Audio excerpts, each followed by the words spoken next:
Class 10th इस video के अंदर हम करेंगे चैप्टर नंबर 10 सर्कल्स की एक्सरसाइज 10.2 का क्वेश्चन नंबर 12। तो क्वेश्चन नंबर 12 में हमें क्या दिया है उसको ध्यान से समझो। एक ट्राइंगल है जिसका नाम है ABC is drawn to circumscribe a circle of radius 4 centimetre. Means एक ट्राइंगल है, उस ट्राइंगल का नाम क्या है ABC, और इसके अंदर क्या है, एक सर्कल सर्कमस्क्राइब है। मीन्स ये जो सर्कल है, ये सर्कल ट्राइंगल की तीनों साइड्स को टच कर रहा है। मान लीजिए जैसे यहाँ पर इस वाले पॉइंट पर टच कर रहा है, तो ये वाले पॉइंट का नाम क्या दे दिया E, और यहाँ पर क्या नाम दे दिया मैंने F। उसके बाद such that the segments BD and DC into which BC is divided by the point of contact D are of length 8 centimetre and 6 centimetre respectively. ये जो सर्कल है इसकी रेडियस बताइए, यहाँ से यहाँ तक OD कितने की है, वो है 4 सेंटीमीटर की। और OD वाली जो लाइन है ये परपेंडिकुलर भी होगा क्योंकि यहाँ पर ये 90 डिग्री का एंगल बनाएगा। ये क्या होगा, इसकी टेंजेंट। तो ये जो D वाला पॉइंट है, इससे इधर की तरफ ये 6 सेंटीमीटर है और इससे इधर की तरफ ये कितना है, 8 सेंटीमीटर। इसने BC को डिवाइड कर दिया है, पूरी की पूरी BC थी, इधर 6 का कर दिया, इधर का 8 का कर दिया। तो इसके अंदर तुम्हें क्या करना है, इसके अंदर सबसे पहले हम OE को और OF को कर देते हैं ज्वाइन। तो OE और OF को जब हम ज्वाइन करेंगे तो वहां पर भी कितने डिग्री के एंगल होंगे, 90 डिग्री के, क्योंकि ये AC और AB भी क्या हो जाएंगी, ये सर्कल की टेंजेंट हो जाएंगी। जैसे यहाँ से आपने इसको ज्वाइन कर दिया और यहाँ से इसको ज्वाइन कर दिया, ठीक है। इनको ज्वाइन करने के बाद आपको यहाँ पर दिख रहा होगा कि ये यहाँ से यहाँ तक रेडियस है, ये भी रेडियस है, ये टेंजेंट है, और टेंजेंट और रेडियस के बीच में कितने डिग्री के एंगल बनते हैं, 90 डिग्री के, ठीक है। अब उसके बाद आपको क्या काम करना है कि ये OD और OE और OF तीनों की तीनों रेडियस इक्वल है। यहाँ पर हमको एक चीज और दिख रही है कि ये जो CD है ये CF के इक्वल होगी, क्योंकि एक्सटर्नल पॉइंट से जब भी टेंजेंट डाली जाती हैं तो वो दोनों इक्वल होती हैं। ये हम थ्योरम 10.2 में देख चुके हैं। ऐसे ही BD के इक्वल कौन सी हो जाएगी, BE के, क्योंकि एक्सटर्नल पॉइंट B से ये दो टेंजेंट है। AF के कौन से इक्वल हो जाएगी, AE के, क्योंकि एक्सटर्नल पॉइंट से ये भी इक्वल है। हमको जो फाइंड आउट करनी है वो AB और AC, मतलब ये पूरी की पूरी AB कितनी है ये पता करनी है और AC ये कितनी है ये पता करनी है। तो इसमें से यहाँ तक तो हमें पता है 6 की है, यहाँ से यहाँ तक पता है 8 की, ये दोनों भी इक्वल होंगी। तो इसमें हम क्या अप्रोच रखेंगे कि क्वेश्चन हमारा सॉल्व हो जाए। तो इसके लिए आपको पहले तो इस पूरे के पूरे ट्राइंगल का एरिया निकालना पड़ेगा हीरोन्स फार्मूला से। हीरोन्स फार्मूला में ये तीनों की तीनों साइड हमारे पास हो जाएंगी। उसके बाद इस ट्राइंगल के 3 हिस्से करेंगे हम, और उन तीनों हिस्सों के अंदर 1/2 बेस इंटू हाइट लगाएंगे। बेस हमारे पास हो जाएंगी ये तीनों साइड, और हाइट हो जाएंगी ये तीनों की तीनों रेडियस। फिर जो हमारा पूरा ट्राइंगल का एरिया आया होगा उसको हम छोटे छोटे जो तीनों ट्राइंगल हैं उसके एरिया के इक्वल रख देंगे, और वहां से हमारे पास AC और AB की लेंथ निकल के आएगी। तो सबसे पहले हम इसको देखो कैसे करने वाले हैं। सबसे पहले जो जो चीज गिवन है उसको हम लिखते हैं, देखो, ठीक है। तो सबसे पहले हम ये चीज लिखेंगे कि OD, OE और OF तीनों की तीनों कितने की होंगी, 4 सेंटीमीटर की, क्योंकि तीनों ही एक सर्कल की क्या है, रेडियाई। उसके बाद यहाँ से यहाँ तक CD CF के इक्वल होगी। तो यहाँ पर आप लिखोगे CD किसके इक्वल है, CF के इक्वल, ठीक है। इसका अभी हम रीजन भी लिखेंगे कि जो हमारी length of tangent drawn from the external point वो क्या होती है, इक्वल। ऐसे ही BD किसके इक्वल हो जाएगी, BE के। तो यहाँ पर हम लिखते हैं BD किसके इक्वल हो जाएगी, BE के। और AF किसके इक्वल होगी, AE के, क्योंकि ये भी टेंजेंट है। तो AF इक्वल टू AE। तो CD और CF में से हमें CD पता है 6 की, तो ये CF भी कितनी हो जाएगी, यहाँ से यहाँ तक ये भी 6 सेंटीमीटर की हो जाएगी, ठीक है। उसके बाद यहाँ पर ये BD कितने की है, 8 की, तो BE भी कितनी हो जाएगी, ये भी हो जाएगी 8 सेंटीमीटर। AF और AE हमें पता नहीं है, तो हम मान लेते हैं कि ये कितने कितने की हैं, ये XX की हैं। तो ये हमने x जो है ये हमने क्या कर लिया, मान लिया। तो इसके आगे लिख दोगे से, इसके आगे इसकी थ्योरम लिखोगे कि ये दोनों, मतलब ये वाली साइड के इक्वल, ये वाली साइड के इक्वल, और ये वाली साइड के इक्वल क्यों है। तो इसकी थ्योरम क्या है, ठीक है। तो सबसे पहले हमने यहाँ पर इसकी क्या लिख दी, इसकी थ्योरम। क्वेश्चन बहुत सिंपल है, बस थोड़ा सा लेंथी ज़्यादा है, इसलिए इसको आप ध्यान से देखोगे। अब हम क्या काम करते हैं, इसके अंदर इस ट्राइंगल के करते हैं 3 हिस्से, और उन 3 हिस्से करने के बाद हमारे पास जो 3 ट्राइंगल बनेंगे उन तीनों ट्राइंगल्स का क्या निकालेंगे, एरिया। और वो 3 ट्राइंगल बनाने के लिए हमें यहाँ पे OC को, OB को और OA को क्या करना पड़ेगा, ज्वाइन। तो मैं इसको ज्वाइन करके आपको दिखाता हूँ कि हमें कौन कौन से ट्राइंगल हमें लेने हैं। तो हमें जो 3 ट्राइंगल लेने हैं वो लेना है, एक तो BOC, एक लेना है BOA, और एक लेना है AOC। उससे पहले हम इसका तो बेस हमारे पास है BC, यहाँ से यहाँ तक का हम टोटल निकाल लेंगे, 6 और 8 को प्लस करके 14। इस ए सी को हम निकाल लेते हैं। ए सी क्या होगी, ए एफ और सी एफ को प्लस करके आ जाएगी एक्स प्लस 6। ऐसी ए बी क्या आ जाएगी, ए ई और बी को प्लस करके। ये भी कितनी है यहाँ से यहाँ तक, ये भी है 8 सेंटीमीटर। ठीक है, अब ध्यान से देखो, अब हम क्या करते हैं, ए सी की वैल्यू निकालते हैं। तो ए सी इक्वल टू कितना हो जाएगा, वो हो जाएगा A F plus C F, A F plus C F. A F कितना है यहाँ से यहाँ तक, वो है एक्स, और सी एफ कितना है यहाँ से यहाँ तक, वो है 6। तो ये हो गया एक्स प्लस 6 सेंटीमीटर। ऐसे ही ए बी को निकालो, तो ए बी इक्वल टू क्या हो जाएगा, ए बी होगा ए ई प्लस ई बी। तो ए ई प्लस ई बी, ये कितना हो गया, एक्स प्लस 8 सेंटीमीटर। उसके बाद यहाँ से यहाँ तक ये पूरा का पूरा सी बी क्या होगा, ये हो जाएगा C D plus B D. तो यहाँ पर हम लिखते हैं C D plus B D. तो सी डी कितनी है यहाँ से यहाँ तक, वो है 6, और बी डी कितनी है यहाँ से यहाँ तक, वो है 8। तो 6 और 8 कितना हो गया, ये हो गया 14 सेंटीमीटर। ठीक है, बिल्कुल सेम जैसे मैं करता हूँ, बिल्कुल ऐसे ही आपको करना है। इस क्वेश्चन को ध्यान से 1-2 बार प्रैक्टिस करोगे आप। आगे देखो, अब हम इसमें लेते हैं 3 ट्राइंगल। पहला ट्राइंगल ये वाला जिसका नाम है बी ओ सी। ठीक है, तो यहाँ पर हम इन ट्राइंगल बी ओ सी, तो बी ओ सी वाले ट्राइंगल के अंदर अगर हम बी ओ सी वाले ट्राइंगल का एरिया निकालें, तो area of triangle B O C क्या होगा, एरिया का फॉर्मूला हम पढ़ के आ चुके हैं, 1/2 बेस इंटू हाइट। तो इस वाले ट्राइंगल का जो बेस है, वो बेस क्या हो जाएगा यहाँ से यहाँ तक, ये हो जाएगा बी सी। तो यहाँ पर हम लिख देते हैं बी सी, और इसकी जो हाइट है वो यहाँ से यहाँ तक वो कितनी हो जाएगी, वो हो गई ओ डी। और इसको मैं हाइट क्यों कह रहा हूँ, क्योंकि ओ डी परपेंडिकुलर है बी सी पर। ठीक है, ये भी चीज हम इससे पहले ही यहाँ पर एरिया निकालने से पहले ये भी चीज हम लिख देते हैं कि ओ डी परपेंडिकुलर है बी सी पर, O D is perpendicular to B C. Examiner को कोई भी मौका नहीं देना किसी भी चीज पर नंबर काटने का, इसीलिए हम हर चीज लिखेंगे। O D perpendicular to B C, O E किसके ऊपर परपेंडिकुलर है, O E is perpendicular to A B. ठीक है, और उसके बाद O F is perpendicular to A C, और इसके आगे इसका रीजन लिख दोगे जो हमारी थ्योरम 10.1 है। ठीक है, ये हमने यहाँ पर थ्योरम लिख दी, tangent is perpendicular to the radius through point of contact.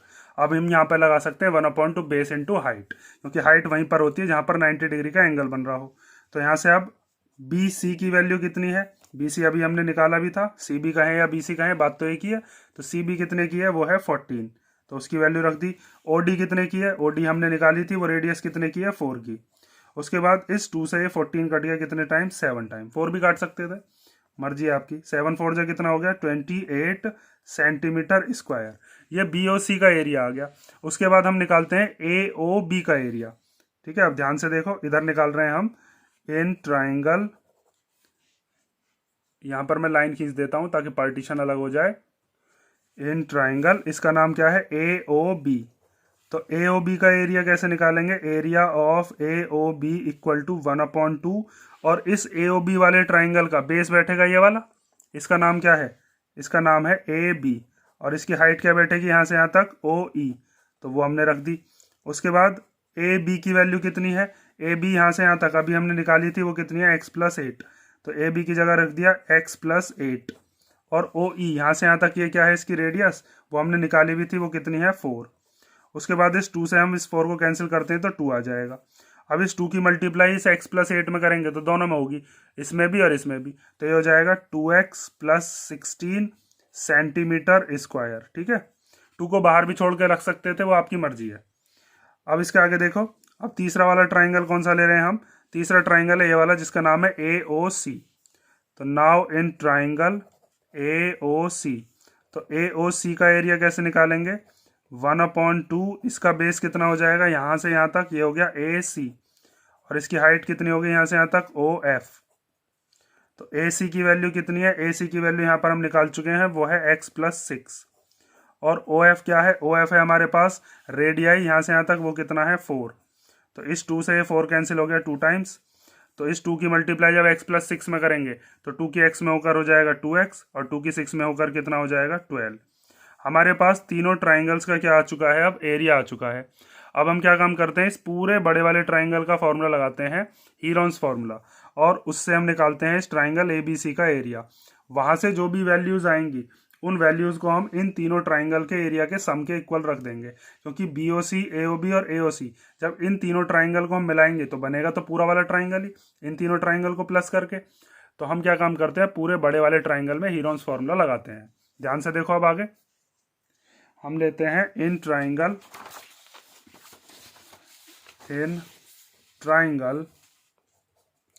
A B C by using Heron's formula. ठीक है, और हीरोन्स फॉर्मूला में पहले हम क्या निकालते हैं, पहले हम निकालते हैं सेमी पेरीमीटर। तो सेमी पेरीमीटर का फॉर्मूला होता है तीनों साइड्स का सम और उसका हाफ, मींस पेरीमीटर का आधा होता है आपका सेमी पेरीमीटर। तो यहाँ पर तीन साइड कौन कौन सी थी, वो हमने निकाली थी ए सी, ए बी और बी सी। इन तीनों साइड्स का सम करते हैं। तो यहाँ पर आप लिखोगे ए सी या ए प्लस बी प्लस सी अपॉन 2 लिख दें हम। ए सी वो आपने फॉर्मूला पढ़ रखा है, A C A B C B upon में 2। तो ए सी की जगह पर कितना रख देंगे, वो आ जाएगा x प्लस 6। ए बी की जगह पर कितना रख देंगे, वो है हमारा x प्लस 8। और सी बी कितना है, वो है 14 और अपॉन में क्या आ गया 2। इसको अब सॉल्व कर लो। तो x और x प्लस होकर कितना हो जाएगा 2x। 6 और 8 कितने हो गए 14, 14 और 14 कितने हो गए 28 और अपॉन में क्या है 2। ऊपर वाले दोनों में से 2 कॉमन आ रहा है तो 2 को कॉमन ले लेते हैं, बचा क्या x प्लस 14 अपॉन में 2। 2 के टेबल को जब कॉमन लेंगे तो यहाँ से क्या बचेगा x, और 2 के टेबल में 28 कितनी बार आता 14 बार। इस 2 से ये 2 कट गया, क्या बचा x प्लस 14, ये आ गया सेमी पेरीमीटर। अब हम निकालते हैं एरिया। तो एरिया निकालने के लिए एरिया का फॉर्मूला लगाओगे। एरिया का फॉर्मूला क्या होता है, Heron's formula, under root S, S minus A, S minus B and S minus C. तो अब हम निकालते हैं area triangle A B C का, जो कि होता है under root S, S minus A, S minus B and S minus C. तो एस का मतलब है सेमी पेरीमीटर, जो अभी हमने निकाला वो कितना है x प्लस 14। तो यहाँ पर हम लिखते हैं x प्लस 14 एस की जगह पर। फिर s माइनस ए मीन्स x प्लस 14 में से माइनस करना है a का मतलब है जो पहली वाली साइड आपने ली है। इसमें 3 साइड थी ना, तो एक साइड हमने मानी थी x प्लस 6, एक x प्लस 8 और एक 14, जो हमने यहाँ पर ये लिखी हुई भी है। तो यहाँ पर हम x प्लस 14 में से क्या माइनस करेंगे, x प्लस 6। ये s माइनस ए लिखा है अभी, अब क्या लिखेंगे s माइनस बी। तो s की जगह पर क्या लिखोगे x प्लस 14 और इसमें से क्या माइनस करेंगे x प्लस 8। ठीक है, ये ब्रैकेट जरूर लगाना क्योंकि माइनस अंदर जाएगा तो साइन चेंज करेगा। और उसके बाद है s माइनस सी, तो s की जगह पर क्या लिखेंगे x प्लस 14 जो अभी निकाला, और तीसरी वाली जो साइड है वो कितनी ली थी, वो थी हमारे पास 14। अब सिंपल इसको बस सॉल्व करना है, तो हम इसको सॉल्व करते हैं। तो ये हो गया x प्लस 14, ये माइनस जब अंदर जाएगा तो x प्लस 14 माइनस एक्स और माइनस 6, इन दोनों को माइनस का बना देगा। ऐसे यहाँ पर माइनस लेके जाओ तो हो गया x plus 14 minus x minus 8। यहाँ पर प्लस 14 और माइनस 14 कितना हो गया 0, तो ये काट दिया हमने, क्या बचा यहाँ से x। ऐसे यहाँ पर इस x से x कैंसिल हो जाएगा, ये प्लस का ये माइनस का, ये प्लस का x ये माइनस का x। अब इसके बाद यहाँ पर ये हो गया x प्लस 14, 14 में से 6 गए तो कितने बचे, ये बचे 8, और 14 में से 8 गए तो कितने बचे 6, और ये x एज इट इज आ गया। उसके बाद 6 8 जा कितना हो जाएगा 48, 48 की x में कर लो तो कितना हो जाएगा 48x, ये हो गया 48x। अब इस 48x और x प्लस 14 में या तो इनकी मल्टीप्लाई यहीं पर कर लो, या फिर हमारे पास ये जो एरिया आया है इसको हम तीनों ट्राइंगल्स के जो एरिया आए थे उनके सम के इक्वल में रख देंगे। ये जो हमारे पास आया था ना BOC प्लस AOB और प्लस AOC, इन तीनों को प्लस करके पूरा बड़ा वाला ट्राइंगल ही तो बनेगा। तो सिंपल आपको क्या करना है, इसके अंदर अब यहाँ पर लिख देना है now area of triangle ABC equal to area BOC plus area AOB plus area AOC। तीनों ट्राइंगल्स को प्लस करेंगे तो बड़ा वाला ट्राइंगल बनेगा। इनकी वैल्यू पुट कर दो। एरिया ऑफ ABC कितना है, वो है अपने पास अंडर रूट x प्लस 14 और उसके बाद 48x equal to area BOC कितना है, वो हमने निकाला था 28, तो उसकी वैल्यू रख देते हैं 28। एरिया AOB कितना है, वो है 2x प्लस 16 और एरिया AOC कितना है, वो है 2x प्लस 12। अब इसको सॉल्व कर लेते हैं इधर वाले को। तो 28 और 16 और 12 भी 28 होते हैं, तो 28 और 28 कितना हो गया 56, प्लस 2x और 2x कितना हो जाएगा 4x। इधर है अंडर रूट x प्लस 14 और 48x। उसके बाद इस रूट को खत्म करने के लिए स्क्वायरिंग बोथ साइड कर देते हैं, दोनों साइड पर क्या लगा देते हैं स्क्वायर।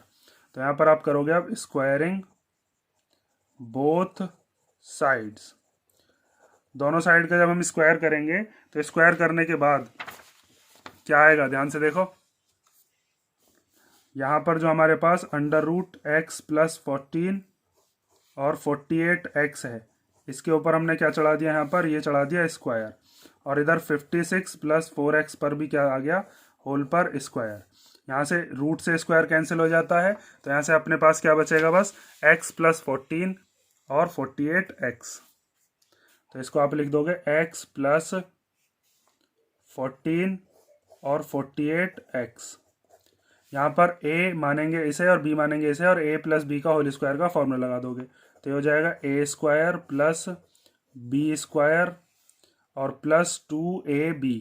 ये फॉर्मूला होता है a प्लस बी का होल स्क्वायर। ठीक है, अब ध्यान से देखो, इसके बाद क्या करना है, ये हमने यहाँ पर फॉर्मूला लिख दिया। अब इस 48x की दोनों में मल्टीप्लाई करनी है, इसमें भी और 14 में भी।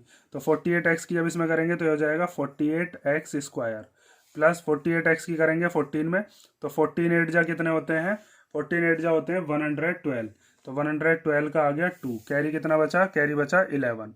उसके बाद 14 4 जा कितना हो जाएगा, 14 4 जा होते हैं 56, और 56 और 11 कितना हो जाएगा 67, और x एज इट इज़। ठीक है, इसकी हमने दोनों में मल्टीप्लिकेशन कर दी। उसके बाद 56 का स्क्वायर करते हैं, तो 56 का स्क्वायर का मतलब है 56 की मल्टीप्लाई 56 पे, जो कि कितना आ जाएगा 3136। फिर 4x स्क्वायर को सॉल्व करेंगे तो 4 का स्क्वायर 16 और x का स्क्वायर x स्क्वायर। उसके बाद इन तीनों की कर लो मल्टीप्लाई, तो 2 की 56 की और 4 की मल्टीप्लाई करके क्या आता है, ये आ जाएगा 448x। अब इन सब को एक तरफ कर लेते हैं हम, इधर की तरफ क्या छोड़ देते हैं, बस 0। तो ये हो जाएगा 48x स्क्वायर, इसके पास ये जो 16x स्क्वायर है इधर आ जाएगा माइनस का। उसके बाद ये जो हमारे पास दे रखा है 672x, ये वाला इसके पास जाएगा, तो ये भी कैसा हो जाएगा, माइनस का 448x। और ये जो 3136 है, ये भी इधर आकर कैसा हो जाएगा, माइनस का, और इक्वल टू में क्या बचा 0। उसके बाद 48 में से 16 को माइनस करते हैं, तो 8 में से 6 गया 2, और 4 में से 1 गया तो 3x स्क्वायर, प्लस 672 में से 448 को माइनस करेंगे तो हमारे पास आता है, ये आ गया 224x माइनस 3136 इक्वल टू 0। अब ये क्वाड्रेटिक इक्वेशन बन गई। तो क्वाड्रेटिक इक्वेशन को सॉल्व करने के मेथड जो होते हैं, या तो मिडिल टर्म स्प्लिट लगाओ या क्वाड्रेटिक फार्मूला। उससे पहले हमें एक चीज़ दिख रही है कि इन तीनों में से अगर कुछ कॉमन आ रहा है तो वो कॉमन लेकर बाहर निकाल देना है। तो इन तीनों में से जो भी चीज़ कॉमन आ रही है, जैसे यहाँ पर मुझे दिख रहा है 32 कॉमन आ रहा है, आप चाहो तो पहले 2 को बाहर निकालो, फिर 4 को बाहर निकालो, जो जो चीज़ आपको कॉमन लगती जाए उसको बाहर निकाल कर 0 की तरफ भेजते रहेंगे, तो ये पूरा का पूरा बहुत सिंपल सा इक्वेशन बन जाएगा। तो इसमें से 32 हम कॉमन ले लेते हैं, यहाँ पर क्या बचेगा एक्स स्क्वायर। उसके बाद देखोगे 32 के टेबल में 2 2 4 कितनी बार आता है, 32 से 2 2 4 को डिवाइड कर लेना। जैसे जब हम इससे इसको डिवाइड करते हैं तो हमारे पास क्या बचेगा 7, मतलब 32 से इसको डिवाइड करके 7 आएगा। 32 के टेबल में ये 7 बार आता है। माइनस 32 से इसको जब डिवाइड करोगे तो कितना बचेगा, ये बचेगा हमारे पास 98 और इक्वल टू में 0। अब ये 32 इधर प्लस का, इधर की तरफ सॉरी इधर मल्टीप्लाई का, इधर भेजेंगे तो डिवाइड में, तो ये हो जाएगा x square plus 7x minus 98 equal to 0/32। और जब भी 0 के अपॉन में कोई भी डिजिट होती है तो वो खत्म हो जाती है। ठीक है, वो 0 ही हो जाती है। तो ये हो गया 7x square x square plus 7x minus 98 equal to 0। तो ये जो हमारे पास क्वाड्रेटिक इक्वेशन बनी, इससे हमारे पास x की 2 वैल्यू आएंगी, और उन 2 वैल्यूज़ में से एक सही होगी और एक नेगलेक्ट कर देंगे, वो गलत आएगी, नेगेटिव वैल्यू। अब देखो इसमें हमें क्या करना है, मिडिल टर्म स्प्लिट करनी है। तो मिडिल टर्म स्प्लिट कैसे करते हैं, उसके लिए आपके पास ये जो 7 है, इसके ऐसे फैक्टर करने हैं जिनको प्लस या माइनस करके तो 7 ही रहे, लेकिन मल्टीप्लिकेशन करके क्या आना चाहिए 98। जो इसके आगे होता है ना, उसकी मल्टीप्लाई हम 98 में करते हैं। मिडिल टर्म स्प्लिट तो आपको आती ही होगी। तो यहाँ पर हम करते हैं 14 माइनस 7। 14 में से 7 माइनस करेंगे तो कितना आएगा 7, और 14 7 जा कितने होते हैं 98। तो ये हो जाएगा x square plus 14x -7x -98 equal to 0। ये जो मिडिल टर्म स्प्लिट है ये हम छोटी क्लासेस में पढ़ चुके हैं। अगर आपको मिडिल टर्म स्प्लिट में भी कोई प्रॉब्लम है तो मुझे बता देना, मैं मिडिल टर्म स्प्लिट के लिए अलग से एक वीडियो बना दूंगा। उसके बाद क्या करते हैं, हम शुरुआत के दोनों में से और आखिर के दोनों में से लेते हैं कॉमन। तो इसमें से हम कॉमन लेते हैं x, यहाँ से क्या बचेगा x, यहाँ से क्या बचेगा 14, ठीक है, क्योंकि इन दो x में से एक x बाहर आ गया, एक अंदर बचा। इस 14x में से x बाहर आ गया, 14 बचा। इन दोनों में से माइनस का साइन भी कॉमन आ रहा है और 7 भी, तो ये 7 तो बाहर आ गया, क्या बचा यहाँ से x, और 7 के टेबल में 98 कितनी बार आता है, तो 7 से ये भी कितनी बार जाएगा, 14 बार। माइनस कॉमन ले लिया था तो दोनों ही डिजिट कैसी आई यहाँ पर, पॉजिटिव। जब भी मिडिल टर्म स्प्लिट आप कर रहे होगे तो ये वाले दोनों ब्रैकेट बिल्कुल सेम आने चाहिए, वरना आपकी मिडिल टर्म स्प्लिट गलत है। साइन भी सेम आने चाहिए। तो यहाँ से हमारे पास एक तो आया x -7, ठीक है, ये वाला x और ये वाला -7, और ये दोनों में कॉमन है, तो इसको हम बस एक बार लिखते हैं x + 14 और इक्वल टू में 0। अब एक बार x -7 को 0 के इक्वल रखोगे, एक बार x + 14 को, तो हम रखते हैं वैन x -7 इक्वल टू 0।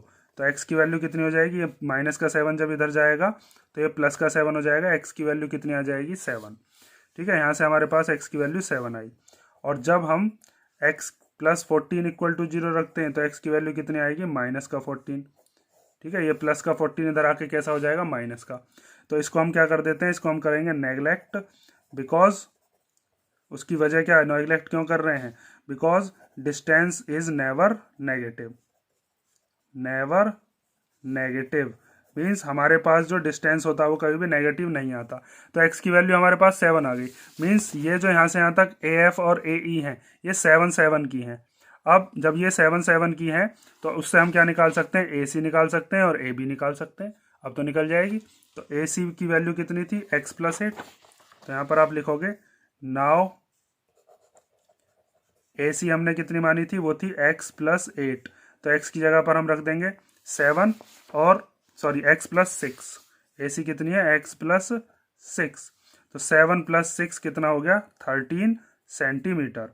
इसी तरीके से यहाँ पर अब आप निकालोगे दूसरी वाली साइड AB कितने की है, वो है x + 8। तो यहाँ पर हम लिखते हैं AB इक्वल टू x + 8। तो x की जगह पर क्या रख देंगे, 7 और 8। 7 और 8 कितना हो जाएगा, 15 सेंटीमीटर, ठीक है। इसी के साथ ही आपका क्वेश्चन नंबर खत्म हो गया 12। बहुत सिंपल सा क्वेश्चन है, बस आपको इसमें क्या चीज़ याद रखनी है, जो आपको हीरोन्स फार्मूला है वो हीरोन्स फार्मूला याद रखना है, जो कि हमने पूरे बड़े वाले ट्राइंगल में लगाया है। बड़े वाले ट्राइंगल में हीरोन्स लगाने के बाद ये जो मैंने 3 ट्राइंगल अलग अलग शेड से दिखाए हैं, इन तीनों के एरिया हमने अलग अलग निकाले और फिर दोनों को इक्वेट कर दिया है, ठीक है।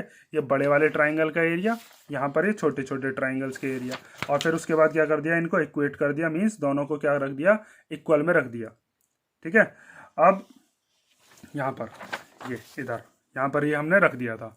अब हमारा इसका लास्ट क्वेश्चन रह गया, उस लास्ट क्वेश्चन को हम करते हैं। और इसमें एक चीज़ और याद रखोगे, ये जो हमने यहाँ पर मिडिल टर्म स्प्लिट करी है उसको कॉमन लेने के बाद जब करोगे तो थोड़ा आसान होगा, वरना यहाँ पर अगर आप इन बड़ी बड़ी डिजिट्स को मिडिल टर्म स्प्लिट करते हो तो बहुत हार्ड पड़ेगा, फिर आपको क्वाड्रेटिक फार्मूला भी लगाना पड़ सकता है।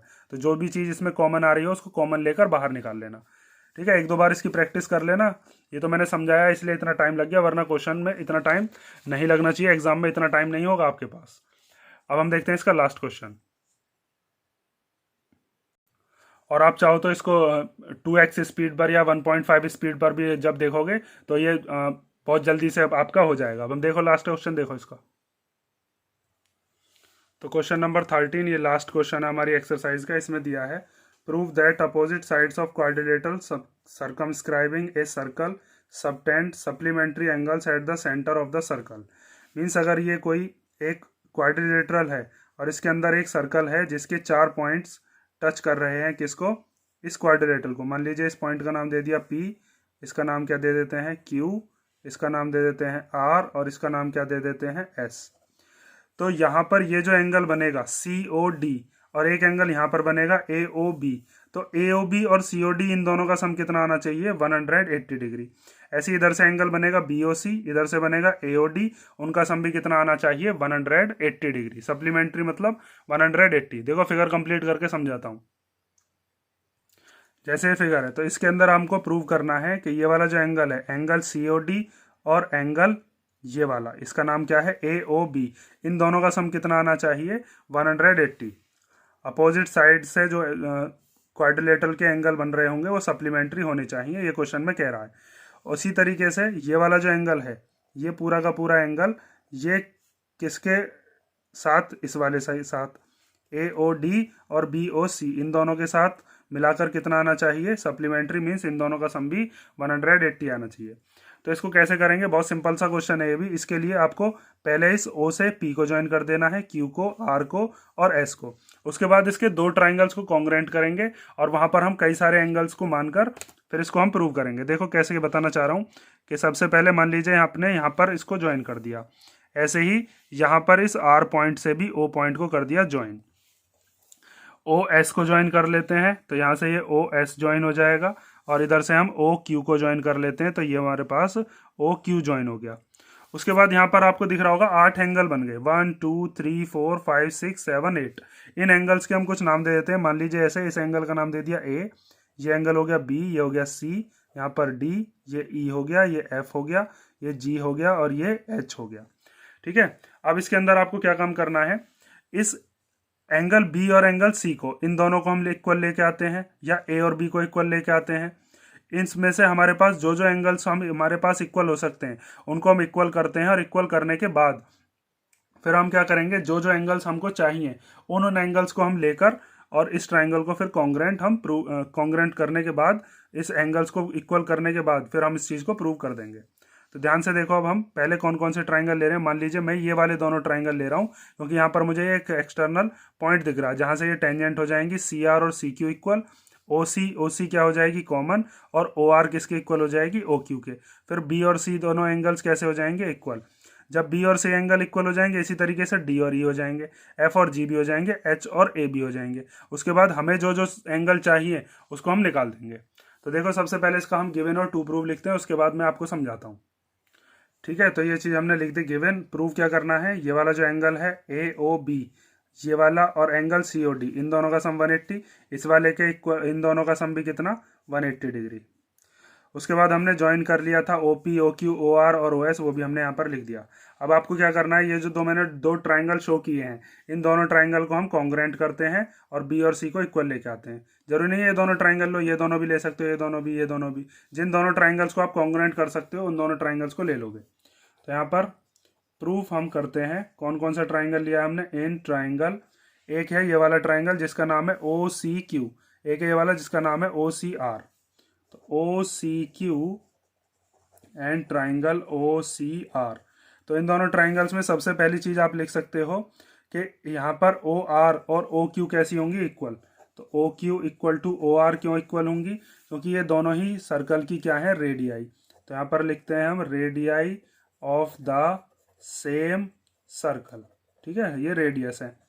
उसके बाद OC क्या है दोनों ट्राइंगल्स में, कॉमन। तो OC इक्वल टू OC क्या हो गया, ये हो गया हमारे पास कॉमन साइड।